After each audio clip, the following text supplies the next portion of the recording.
What's going on? Welcome to Totally Blitz Podcast. We're breaking down UFC Fight Night Vegas 68, Derrick Lewis versus Sergey Spivac, and everything in between. Shout out my Asian homeboys. Shout out the people from the East. Shout out all them boys that was up late watching this fight because we was definitely watching y'all homegrown talent. These is Paul, Pick'em, Win'em, Contra, and I'm joined by. Bro, that was the funniest shit I've ever seen. My boy said, shout out to boys from the East. Hey, I've been telling people all week that we be having like random ass fans. Like sometimes we be having to go check the Google Translate to see what people are saying in the live I have stream. to see Sometimes. where our fans come from because they'll tell us what country, and I'll be sitting there like, damn, these motherfuckers from Romania? These motherfuckers from like, I got motherfuckers in the Ukraine, Russia, fucking war zone tapping in. Like, jeez. Peace. That boy's fine, man. But I'm not gonna lie to you, man. It's your boy Kev, Waterboy Savoy, the street fight enthusiast, aka the Dom PYE. That's all you need to see. But like, I'm mad I didn't go to sleep for this card. Don't get me wrong. I heard the prelim was dumb 5, but I was doing homework, so I ain't really peeped the prelim like that. But bro, they had us up at 3 a.m. and I'm like, bro, Derrick Lewis, you did what?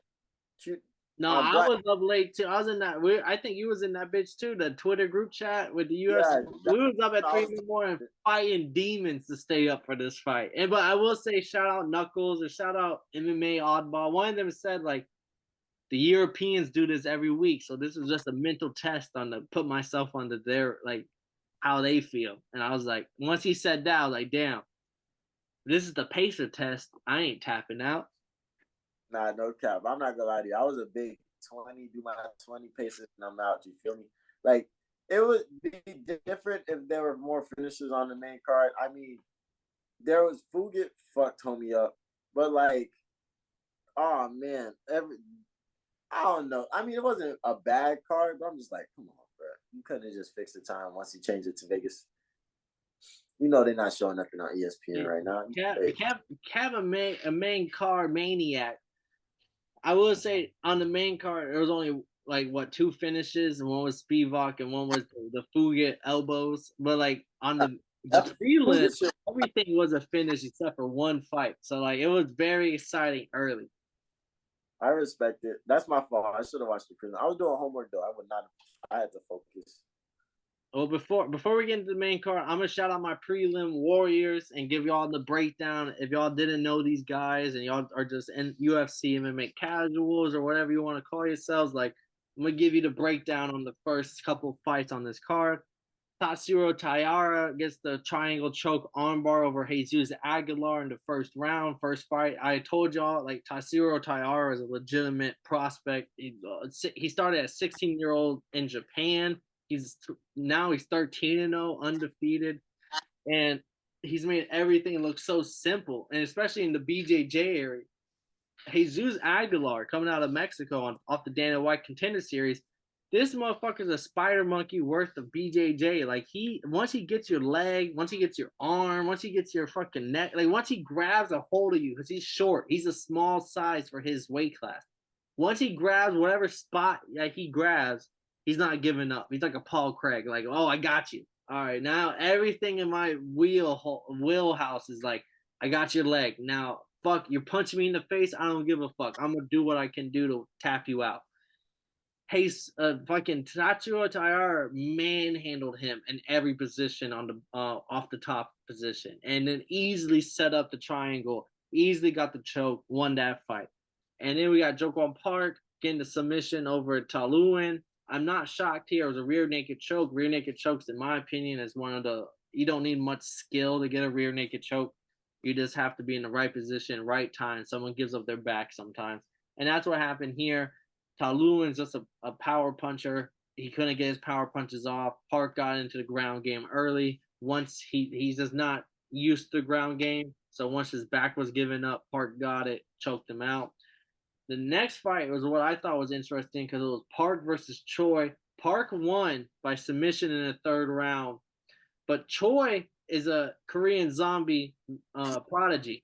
Korean Zombie is his mentor. Choi lost, but he was in the corner. He was there, and Choi definitely in the first round showed like first round. I think he won the first round pretty Everyone thought he won the first round. Second round, you could see Park coming back. Third round, Park definitely started showcasing why he's the better fighter, and he won it. But like, I think Choi showed enough to at least get a contract. I'm not Dana White. I can't force him to give Choi a contract, but he also doesn't have Korean Zombie in his corner. Maybe he'll get it. I'd kind of fuck Choi after this fight. He's only 6-2. It's not like he's like a lot of losses. And then the next fight was Nakamura again, the first round KO in 33 seconds over Kazama. Kazama said coming into this fight, it's either I win or I retire. If I lose this fight, I give up on MMA. Nakamura knocked his ass out in 33 seconds. And that's not to downplay Kazama. Kazama's a legitimate dog. He's a good fighter, but like Nakamura was on the Olympic Japanese team, and we didn't see him shoot for one takedown. Like this man is legitimately like he has the hands. Like he was like almost Justin Gaethje-esque, where like he's gonna be a highlight reel for his first 3 years. Because like he might get some good matchups for his first 3 years before he gets a legitimate top guy. And he's only 7-0. He's still young, and he's gonna be like this. Watch Nakamura. Do not forget that name.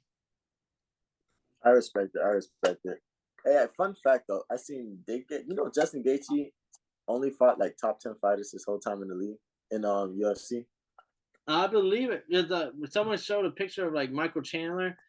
Since Michael Chandler joined the UFC, because Habib was the champion, number 2 was Tony Ferguson. Michael Chandler fought him. Number 3 was Conor McGregor, I think, and he's gonna fight Conor McGregor off the tough. And number 4 was Dustin Poirier. He's fought Dustin Poirier. Number 5 was Charles Oliveira. He's fought Charles Oliveira. Number 6 was Gaethje. He fought Gaethje. Number 7 was like literally everyone that was in that top 10 picture. He's fought since he's joined the UFC. And as Dan Hooker was at number 7, he fought Dan Hooker. And it's just like, damn, like maybe we have to yeah, Michael Chandler may be only 2 and 3, but we might have to respect that 2 and 3 because he literally fought everyone that was in the top 7 when he joined the UFC. Yeah, I respect it, but he might fuck up Conor. But we'll talk about that later date. But let's keep talking this card. Yeah. Before, so I'm gonna throw it to Kev for the main card. Before I'm gonna wrap up the prelims. We had Lee versus Yi, and everyone thought Yi would have won, but Lee ended up getting the split decision. I'm not gonna get into that because the next fight I think is a lot more exciting. We had a finish, Jubilee, second round KO, elbows to that boy Saragi. This was literally a pick'em, -110, +110 odds. Jubilee is an Indian fighter. There is there's not many Indian fighters. I think he's one of a couple. Like maybe he may be one of 3 in the UFC or just MMA in general. Kev, there's a billion Indian motherfuckers. All right, and on this planet, there's a billion of these of Indian ethnic people. Wait, time out. Isn't there a billion that just stay in India? That doesn't count. So there's a like 1.5 billion Indian. All right, so maybe like this is a big significant cultural part of the world. None of them have a BJJ black belt. I'm gonna leave that there, bro. A 1.5 billion Indians in India, none of them have a BJJ black belt. What does bro have? He don't have one either, but like that's the point out, like why there's not a many of them. Like they were bringing him in for this fight, and they were talking about that, and they're just like, there's not a single person with a black belt at BJJ in India, and he's hoping to bring like there's no one is in India that's training kickboxing. No one's in India that's doing Muay Thai. Like there's like he's literally a math teacher in India. Like I didn't make that up. I didn't make jokes in the group chat for that. When I said he's a math teacher of India, I was being 100% authentic. Like he literally teaches math in India, and he is now a UFC fighter. So like, shout out my boy Jubilee. Shout out like I am 7-0. I'm on Jubilee season. Like I'm 100% for that. His corner is speaking Punjabi. Jasmine and her family doesn't speak Punjabi. They speak Jagarki. But like it is very like. You could kind of tell some words from that area just because it's very similar. So like any Indian fighter, I'm giving my respect towards. So like shout out my boy Jubilee, 7-0 now.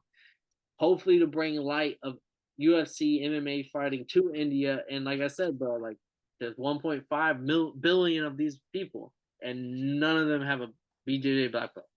Like, and that is like, I won't say the minimum, but like that is like a big, like you're telling me right now that like Damian Maya could go to India and just like toss all of them. Like, like Damian Maya is like 45 years old, but I could send him over there and he's just gonna rule the country. That's insane. And what makes me think about it, like, what if? Like, what if they spend the next 10 years training MMA in India? Like, what motherfuckers will come out that motherfucker? Like, That that, yeah, like they yeah, know the struggle. They have also like a religion based. Like we saw what Russia did. They're very religious based. Like the Muslims coming out of UFC, religious based and are very disciplined. And India is very religious based. And the only thing they need to start adding is some martial arts, and they can be very disciplined. And like they can really be. I'm not saying they're the next great ones, but like they have the makings of being like a very tough area in the world if they really start putting their mind to it.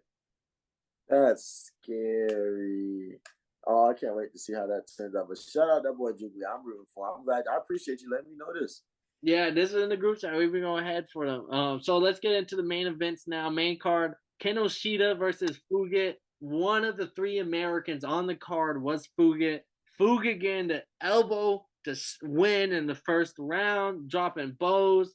He was like a 2-1 underdog, plus 250, I think his odds were. Underdog with Big elbows like underdog. that. Elbows like that. That's like this was another guy I didn't bet on, but I was so mad because I knew the name. Like when you now at this point in the UFC, you start seeing names a lot, and I was like, well, damn, like he's like a 2-1 underdog, and I've at least seen his name on some cards like 3 to 4 or 5 times already. Like he's no slouch for these Asian Pacific folk that are coming in that are trying to make a name for themselves. Like they've never fought out of their country. Like Fugit's at least like a 9-3. Like he's not like fucking 6-6. Like all right, he's 9-3. Like he's beat the people he's got to beat.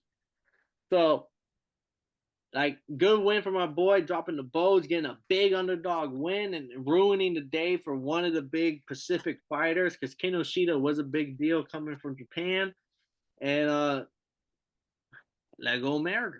You know what I mean? Like, hey, Nice, I'm not nice. being racist or nothing, but I'm just being nationalistic.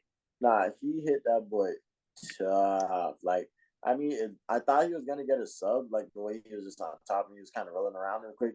And then once he saw those elbows, he was just so Owning him. Every position, yeah, owning him.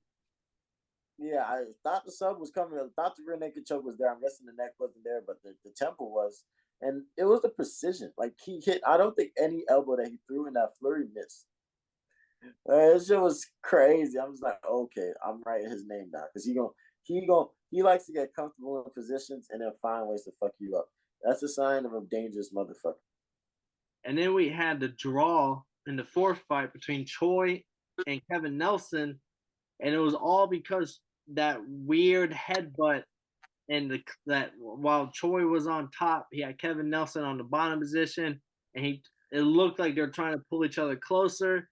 But then there was a headbutt, and then I wasn't Mark Goddard who was. I can't remember what ref it was, but he pulled him up. He didn't give Choi the position, which was weird to everybody. Like, okay, you're gonna take a point away for the headbutt.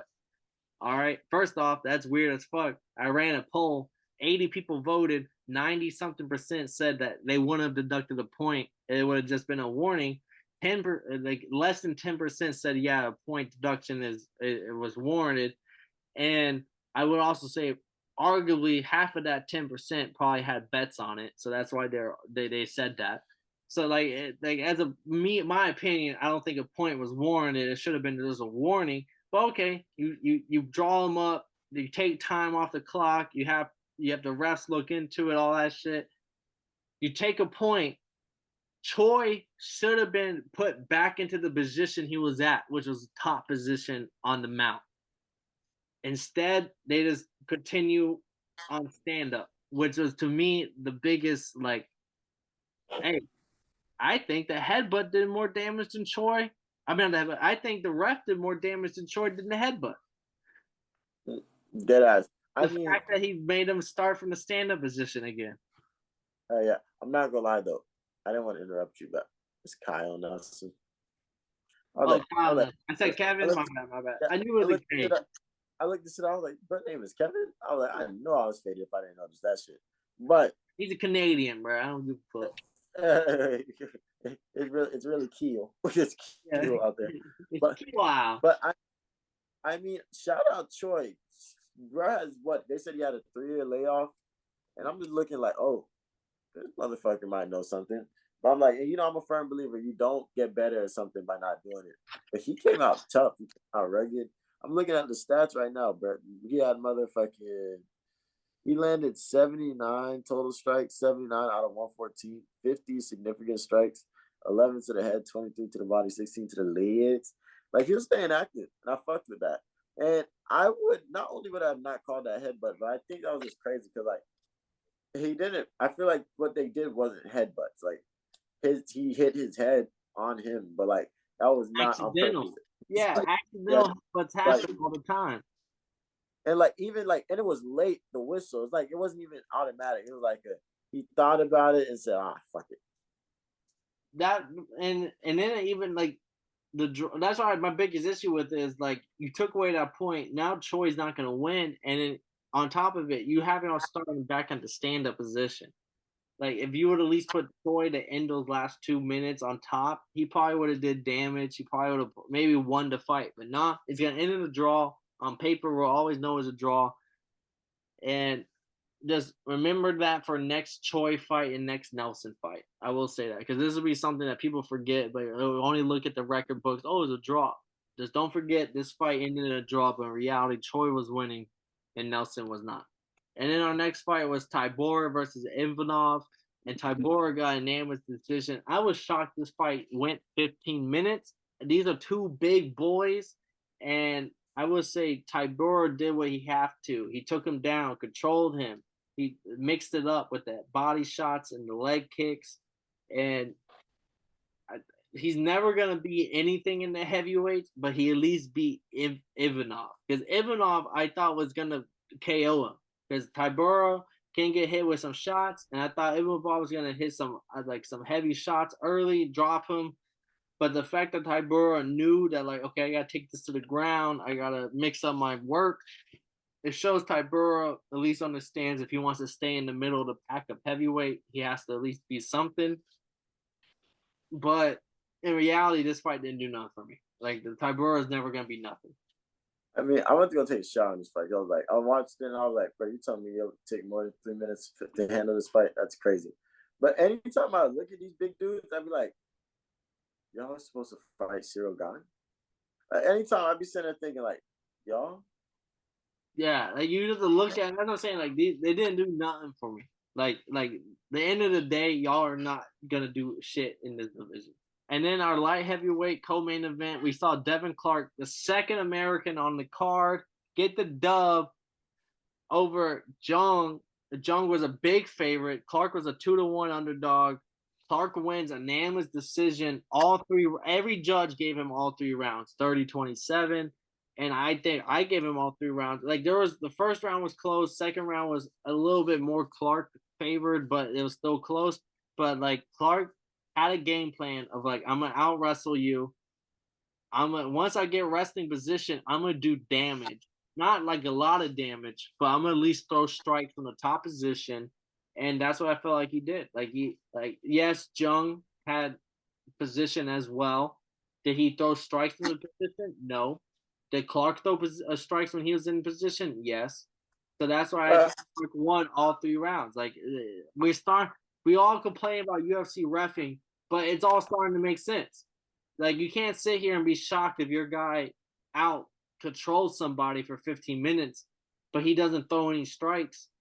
Nobody's shocked if he loses anymore. Why? Because we've all realized, okay, once you get position, you got to do damage. And that's what I think this fight showcased. Like once Clark was getting his positions, he was doing damage. Was he doing fucking like catastrophic damage and like about to KO him? No. But did he do damage? Yes. He fucking he hit a shot here and there throughout the time he was on top. And that's all that the refs are probably looking for nowadays. And now I don't feel bad for like like Tiala Santos, and I still think she was robbed. But now I can see why refs were saying what they were saying. Like, okay, yeah, you got position, but you didn't throw a single strike once you got position. I'm not looking for you to knock him out once you get position. I'm just looking for you to at least throw a couple shots while you got position. And that's what I saw from Clark. And did he showcase he's gonna be a world beater and it's time to not count out Devin Clark's American wrestling? Fuck no. But he did show me that like the new age of UFC reffing. Okay, once you get position, just throw a couple strikes. Do you have to knock him out and do a fucking KO damage work? No, but just throw strikes. Keep him engaged, and then you can win every round while you're wrestling. I can respect that. That was a great breakdown. But I'm giving it to the fact that first off, I fuck with Devin Clark. He was taking the breath to the sky with his takedowns. I mean, he was timber. Boom. As an American wrestler, Kevin, like how big of a deal is it when you see someone go to the sky? Because we see takedowns all the time. We do see sky takedowns here and there. But like in wrestling, how big of a deal is it when someone his feet is off the ground?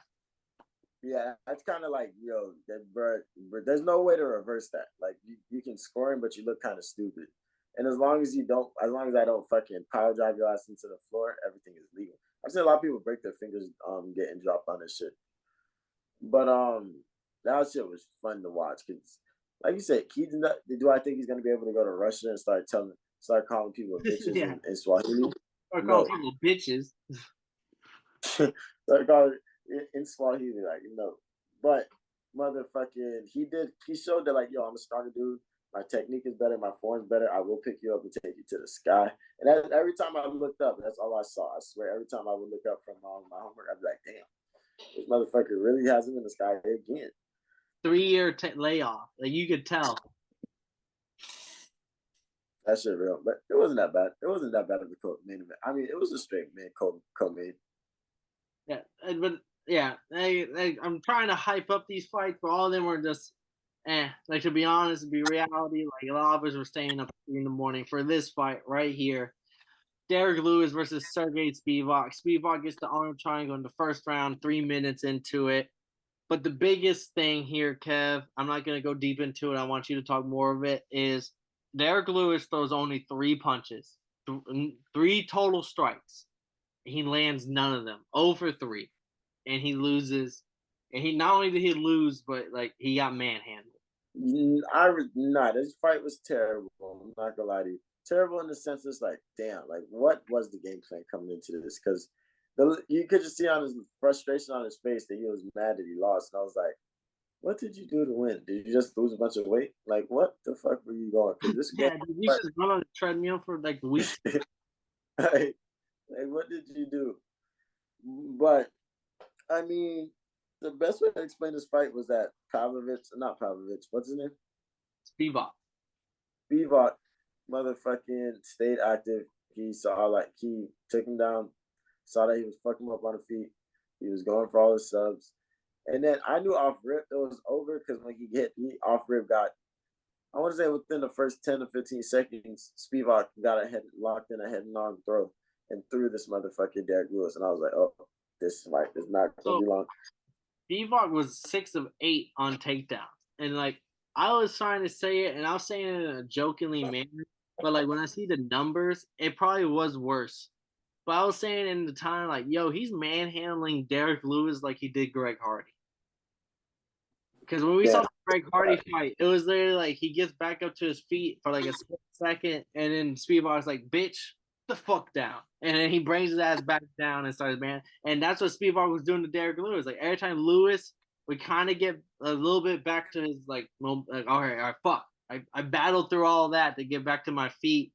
Let me stand up. And in the moment he stands up, Spivac hits him with like a trip, fucking brings him back down. And it's like, all right, bitch, like I'm back on top. Like, and I was like, damn, like 6 of 8 takedowns.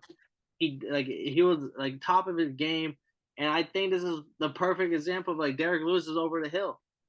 Derrick Lewis is not only just a gatekeeper, it's time to look back at the Tai Tuivasa win. Tai Tuivasa skyrocketed to the top 3 fighter, even though let's look back at it now, like only person he really beat that was good on his resume was Derrick Lewis. Derrick Lewis, now we know Derrick Lewis is not that guy. So like it's time to look back at all those people that moved up in position, beating Derrick Lewis. It's time to look back at those wins because this is not the same Derrick Lewis that has been a great heavyweight. Derrick Lewis, I'm not saying he's here just for the money and here for all that, but the fact that Spivac, who I never thought would be a top 5 heavyweight, it literally did that. Derrick Lewis, it is very crazy. Like I can't sit here and accept, not that I say I can't accept it, but like now I have to say Spivac's top 5.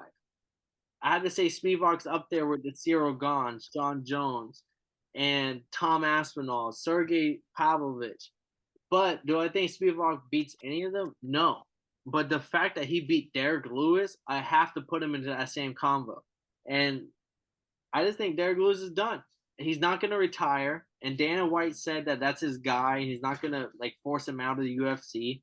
So we may be forced to see some Derrick Lewis main events on some Apex cards for the time being. But like he's done. Oh, another big heavyweight was Curtis Blade. Like those are the 5 to 6 heavyweights that I think even matter at this point. And like Derrick Lewis, Volkov, and some of the other names that were like the gatekeepers before, they're toast. They're done. Like this is the new age. This is over. That's over with now. So yeah, I agree. I agree completely. I mean, DC has the great take on it. I mean, he said he doesn't know what Derrick Lewis's heart is, and he's just sitting there like he doesn't know. He said when it's time, you should know. Derrick Lewis and him are actually cool for real. Took it to heart. So DC was like, bro, you got fucking demolished. You got embarrassed. Like, it wasn't even close. Like, put them things up. You threw 3 total strikes, and none of them landed. Yeah, and we the same people that screaming for Tony Ferguson. Though, like, go ahead and pack that thing up, man. Hey, bro, like, if this was a street fight, and you threw 3 punches and none of them landed, we are clowning you. We are clowning you to the day you die. Like we're like, yo, bro, like you can't fight. Like shut the fuck up, bro. Like we saw you try to fight. We saw you throw like you throwing them. None of it landed. All right, like the person that throws 3 and none lands. It's just the fact none landed. Like if one of them would have landed, maybe we could talk a little different. But like the fact that you tried. There was a moment where you tried for 3 punches and you couldn't land any of them. It's like your time is done, Derrick.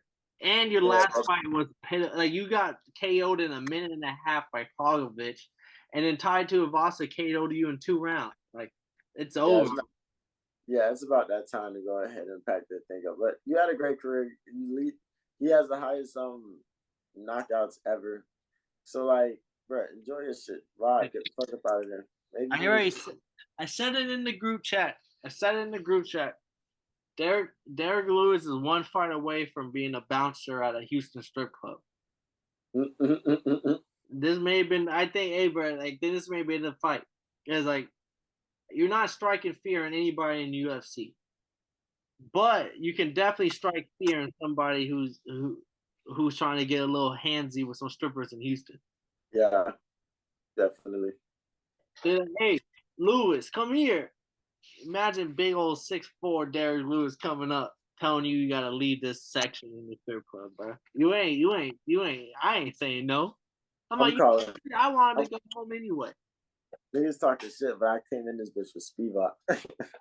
Oh yeah, no. If I know you, Derrick Lewis, I ain't talking shit. I was like, you start coming up, I'm be like, oh, for real? Curtis Blades.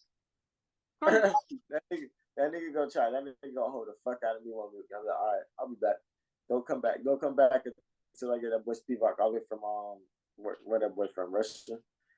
Get that boy. I'm gonna look at Derrick Lewis in his face. I'm gonna hit him with a bluff. I'm gonna hit him with a bluff of a lifetime. I'm gonna be like, I'm a black belt in BJJ. Do you really want to do this, bitch? You go look at you. That's what blah blah blah said. And you Derrick Lewis gonna look at the guy that called him over and is like, there's some problems in the section over there. I'll be back. I told him, bro, like you don't want this Spivac. Like my last name is my name is Paul Spivac. I don't think you really want this right now. Yeah, I respect you, man. But awesome, brief shit. I didn't watch none of the fucking card, but I want to ask a question for me. So did you see the Bellator card at all? I didn't watch I watched the first two fights of the Bellator card because I had nothing to do, and one of them was like an absolute robbery, and then I just kind of like was like I was literally it wasn't just a robbery, Kev. One of the judges wasn't there yet, so they only had What?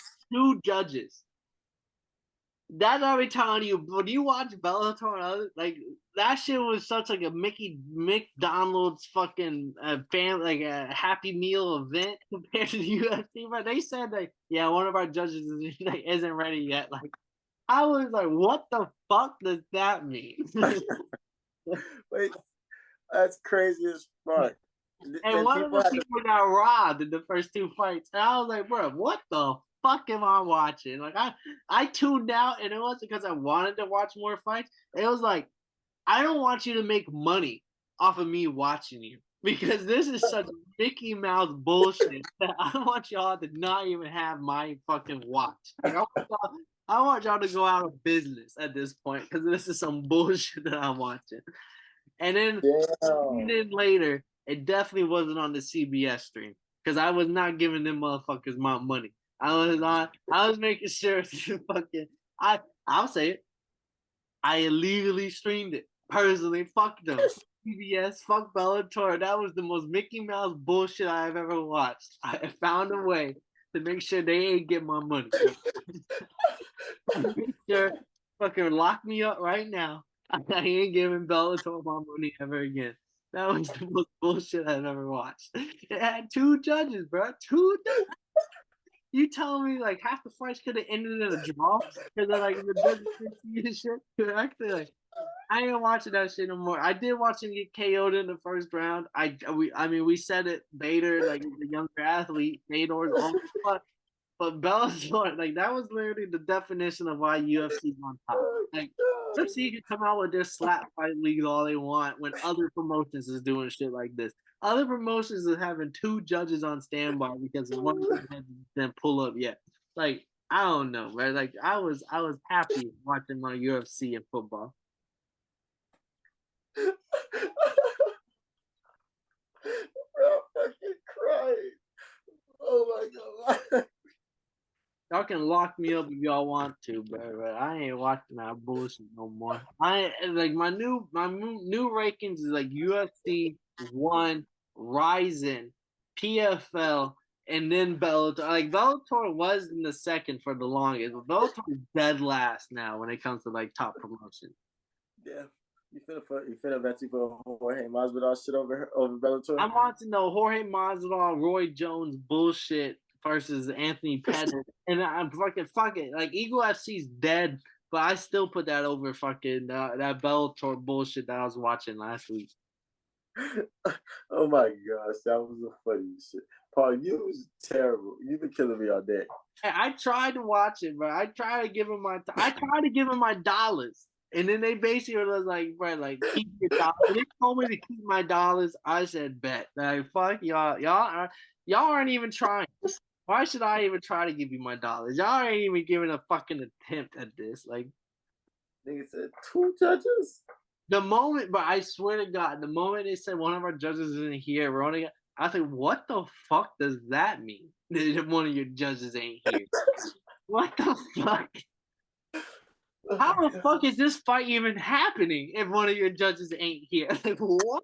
Who the fuck is the judge? Is it Macho Man Randy Savage? Like who the fuck is this other judge that they could just pop up when they want to? Like I was done. Like I called it quit, but they weren't getting another second of my paid time.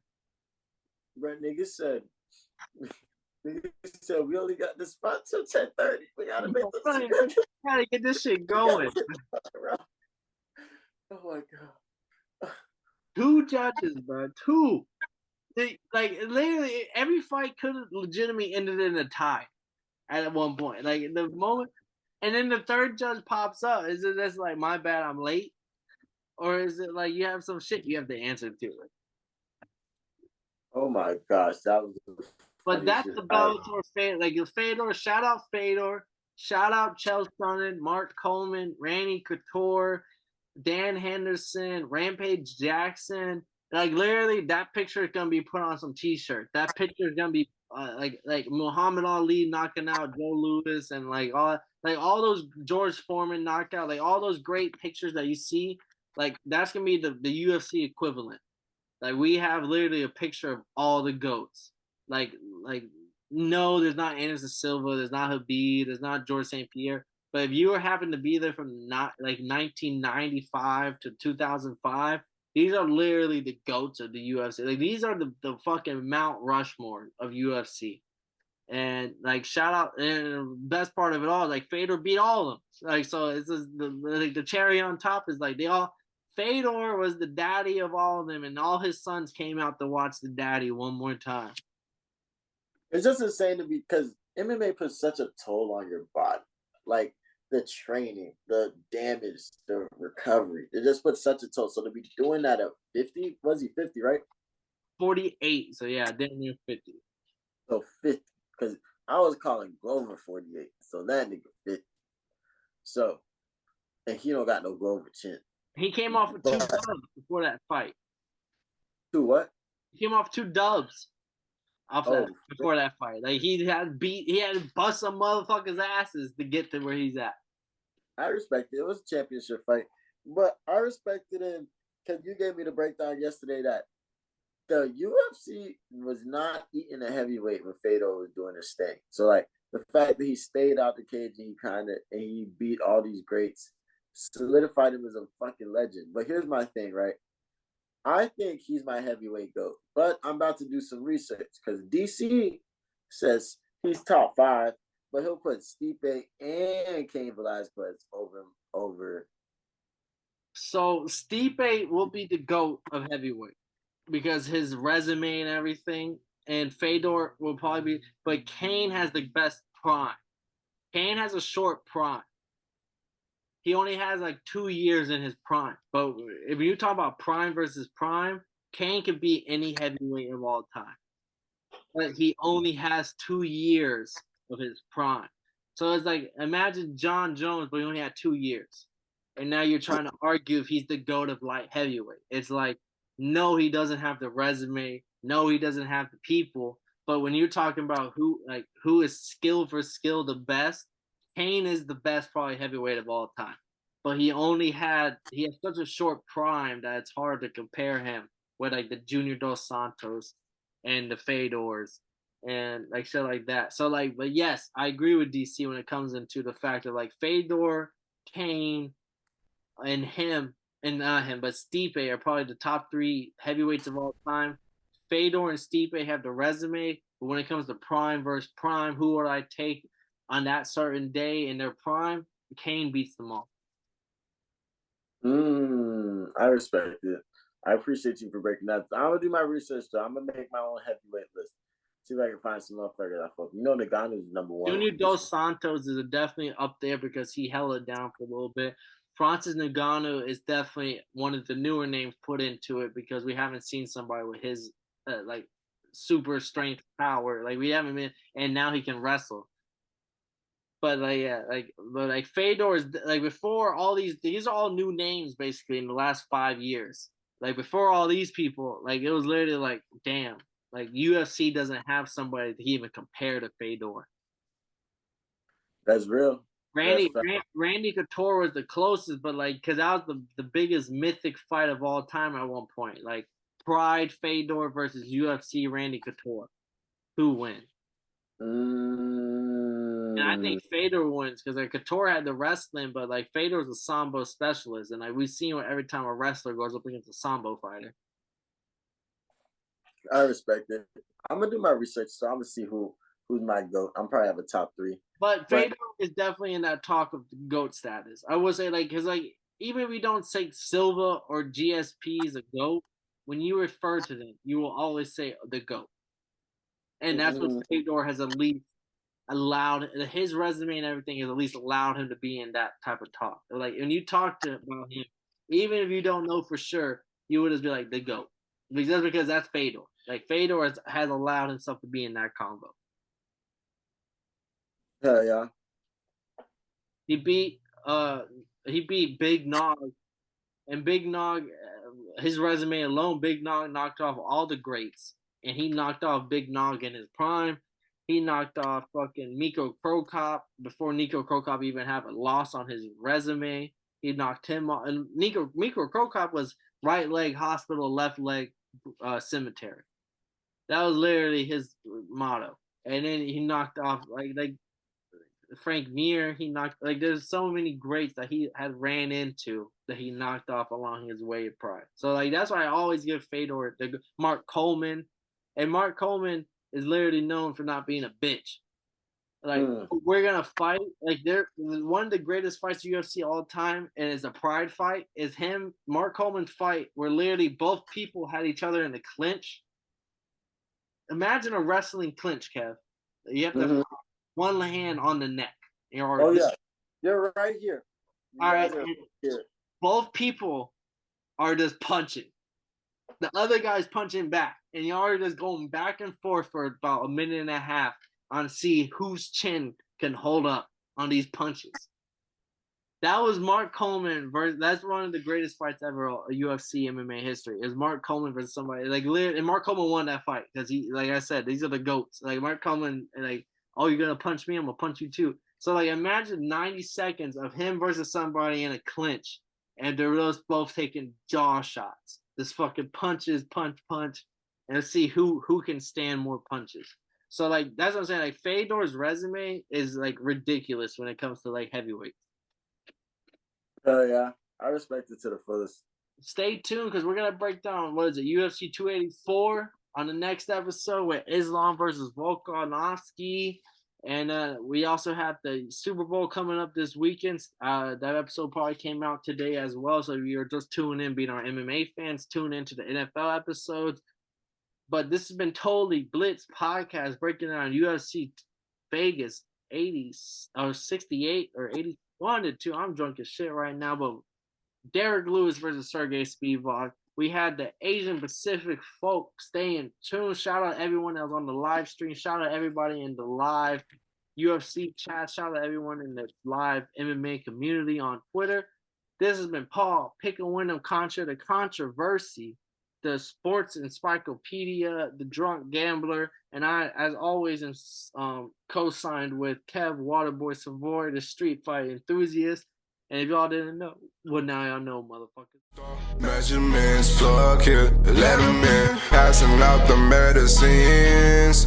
We've been on that rock star regimen, knowing that I'm heaven sent, higher than I ever been. I got a problem with being problematic. Get the light beam on me, ready for electrostatic. Don't you step into this box if you're not batting. Then my gang got tools, you can call them boy crap. Man, this gang got rules, man, you better watch your passes. This ain't not new, and see some accent, all I say is true. You better stop your capping, lacking really your ass all in the passing.